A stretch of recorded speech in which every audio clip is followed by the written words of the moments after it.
Hindi ito pagalingan eh. Hmm. Yung dapat nasa loob niya yung gagawin niya. Yan. Hindi siya about magaling mag-coach, magaling na manager, hindi. Importante yung nasa loob niya yung gagawin niya, alam niya yung gagawin niya, at alam niya kung ano nakataya para dito. Hindi yung maraming hindi maraming papogi. Sino bang nilagay ni Ramon ang doon sa grupo? Tama si Jel, nilagay doon ni Ginoong Ramon ang ay si Al Francis Chua, di ba? Hindi dahil kumpare ko dyan, dahil ayon, kami alam nila sa samahan namin, sa circle namin, pag tama, tama. Pag mali, ay bubulatakin ko rin ang kaluluwa ninyo, di ba? So, nire-respeto nila yung position ko in as far as that. Pag tama ang ginagawa, talagang papupurihan mo. Ramon lang, anong ginawa niya? Nung ayaw ni Tim Cone kunin ang trabaho kasi out of respect do kay Coach Valdemar na napaltan niya o nag-step aside o nagdrama-drama na naman. Sabi niya, yun ang pahayag niya. Divide ang drama niya. Si Tim Cone yung pinaka-logical choice para siya ang mamuno nitong team na bubuin ng wala pang 15 araw. Okay? Yan. After the FIBA World Cup, di ba? So, sabi ni Tim Cone, no, I cannot accept the position. Tawag kayo si Ginoong Ramon ang tinawagan niyo si Luque, si Al Francis Chua. Magkausap kami September 22 bago sila bumiyahe.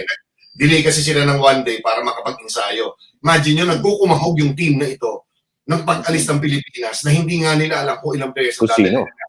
Pero ang magandang narinig ko doon, sabi daw ni Don Ramon ang kay Al Francis.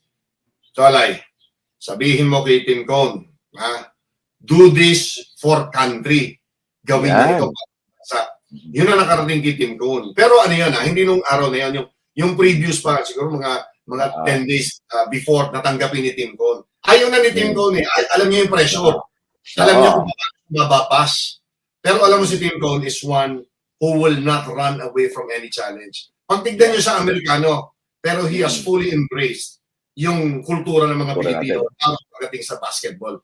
Yan si Tim Cone. So yan yung sinasabi ko na pag alam mo ang gagawin mo, alam mo ang ilalagay mong tao, at alam mo na hindi pwede ang tatalo, walang excuse for losing, then yun ang malaking difference dito dun sa napakahabang sagot ko sa tanong ni Jel.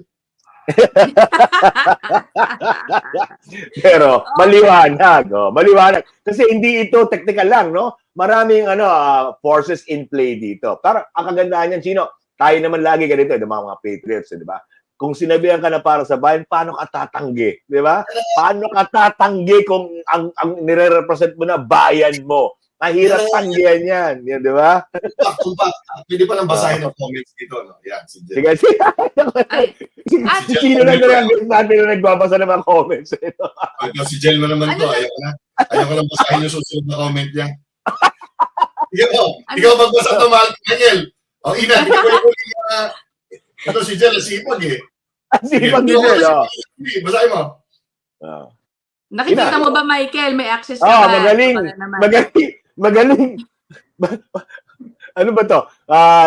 Mention din na pinag-bininde. Magaling si Chot, pumorma ang mamahal ng sinusuot.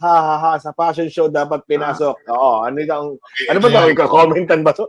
There is a difference. So, wherein lies the difference? Baka, kasi sabihin nyo kanina, yung tinatanong nyo, ano yung pagkakaiba doon sa opening question mo, Michael, para dito sa segment natin ito? Ano yung pagkakaiba? Iba yung coaching with passion. Yan. Passion. Yun na, ganda na. Pasok mo talaga yan. Compared to coaching for fashion.